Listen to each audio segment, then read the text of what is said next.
આ સંસારમાં સુખી થવા માટે ભગવાને ગીતાજીમાં એક જ ઉદ્દેશ્ય આપ્યો છે કે બસ તમે કર્મ કરો, ફળ મારે આપવાનું છે. કર્મને વાધિકારાસ્તે, તમારો માત્ર અધિકાર કર્મ કરવાનો છે, પણ મા ફલેશુ કદાચન, ફળ તો મારે આપવાનું છે. બાકી પ્રાણી માત્ર સંસારમાં સુખ માટે રોજ દોડે છે.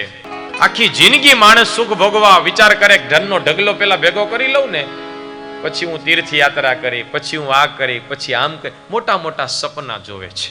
પણ યાદ રાખજો, સુખ ભોગવવાનો વારો આવે ત્યાં કોરોના આવી જાય અને બધું રહી જાય.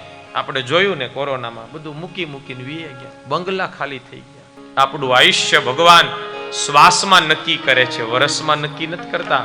આની અંદર ઓલરેડી નક્કી થઈ ગયું છે કઈ જાતિમાં જવાનું, કેટલું સુખ દુઃખ ભોગવાનું, કેટલો સમય રોકાવાનું, બધું ઓલરેડી વેલિડિટી સાથે જ આવ્યા છીએ. એમાં એક શ્વાસે આમ તેમ થવાનું નથી. તમારી આખી જિંદગીની કમાણી આપી દો ને કે એક શ્વાસ વધી જાય તોય નહીં થાય. એટલા માટે આનો કોઈ ભરોસો નથી.